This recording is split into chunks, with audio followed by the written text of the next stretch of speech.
What's up, y'all? Reggie here, The Fitness Tutor, coming at you with another video specifically for my folks in the intermittent fasting group, but I'll put this on anywhere else. So, but as we stated many times, right? So everybody a lot of times are coming into the intermittent fasting group and our ways of looking at things, and it's not typical for a lot of the intermittent fasting craze and fad right now. It's a lot of fad nonsense out there. Again, promoted by a lot of doctors and a lot of people that are way smarter than most people in this group. You have, they have more letters beside their names. They have flashier websites, et cetera, et cetera. I keep talking about that because this is the appeal to authority fallacy, logical fallacy. Like, they might have a gazillion followers. They might have helped tons of people lose weight, et cetera, et cetera. So you believe what these people are saying more so than you believe somebody like me or, any Joe Blow other person is saying something to the contrary. But again, it's all causation versus correlation. And the main thing I want to touch on real quick is a popular question of people asking what's the best window, all right? And for y'all that don't know, usually say like 18-6, 16-8, 24. So there's a dash in between there, and it always adds up to 24 for a 24-hour period. And it's the fasting window versus the feeding window. So 24 would be 20-4. So you're saying you're fasting for 20 hours, and then you have a window of 4 hours to eat, et cetera, et cetera. So, we get all these questions. I saw a question earlier about, is 12-12 effective? And I just want to repeat, what we're gonna be repeating ad nauseum is that nothing violates CICO when it comes to intermittent fasting, keto, or anything else. CICO is still the law of your body. There are things that change how you, even how fast your metabolism is by not that much, or you might slow your metabolism down, but it's not gonna slow your metabolism down, enough for you to even probably notice or worry about. Even with things like thyroid issues. Now, and to touch on all this stuff real quick, you're gonna feel like crap when certain things happen, and that's gonna make you feel like you have less energy. That's gonna make you less apt to do what you need to do to stay on top of your eating and exercise, and then it's harder for you to lose weight or do whatever you need to do because of the changes kind of mentally and how you feel physically. Now, you always have energy. You always have energy. And availability of energy, unless you have a very serious rare problem that you probably don't know the name of, and you're going to be probably in and out of the hospital, or you're going to be on your way to the hospital, coming close to it. So but anyway, I digress. So the window doesn't matter.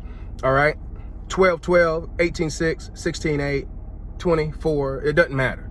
So just pick something, and just know your calories you're gonna have to account for your calories, or you don't have to say calories, you don't have to count them, but you have to have some kind of accountability for how much you're eating. And if you don't change that, nothing's gonna change. And again, intermittent fasting, regardless of what any of these charlatans, gurus, other groups, Dr. So-and-so, give me anybody.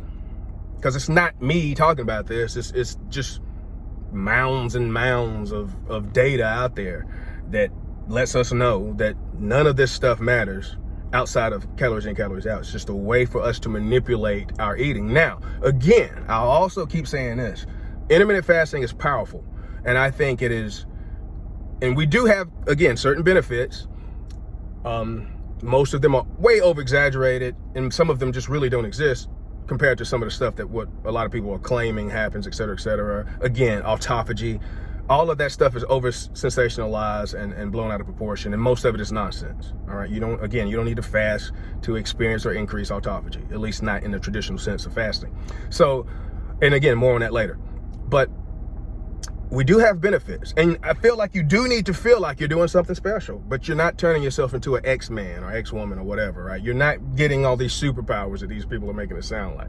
You're not guaranteeing that you're gonna be free of cancer or disease, or you're gonna have a longer life and all this other kind of crap that these people are out here saying because they are trying to make money off of people by lying to them. But again, I love it because it gives us a never-ending supply of stuff to rebut with actual fact and data and just common sense talking about it. And we'll post, some of the Not that we don't have, we already have plenty of reference material in the group in the file section, right? So go check that out. But again, don't worry so much about this window. You're gonna have to move and adjust. It's not gonna be perfect. And I know a lot of people get lucky and they fall into, they just happen to try something, whatever window, and it works for them. And now they're ready to tell everybody else what's the best thing since sliced bread. And people are gonna have different adjustments to make. You're not gonna everybody's not gonna get it perfect when you first try, but just know those calories still matter. And that's the most important thing I'm trying to get across in this video. The calories are still gonna matter. If you don't wanna account for them, you don't wanna deal with it, talk about it, then you need to eat cleaner food. You get to eat more food and have less calories. The more flexible you wanna be with your eating, the more you're gonna have to be on top of your caloric intake and quality and long-term quality, et cetera, et cetera. But just don't worry about the window so much, but just give something a try, get started. And congratulations on y'all folks out there who are, getting started and trying to get something, do something. That's the thing, dude. So bravo, I love it.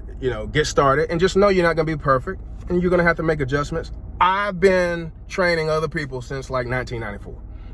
I was vegetarian for years in the early 2000s. I've always been making adjustments. I mean,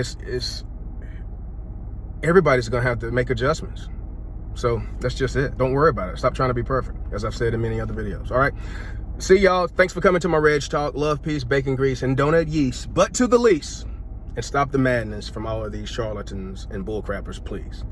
See y'all later. Oops.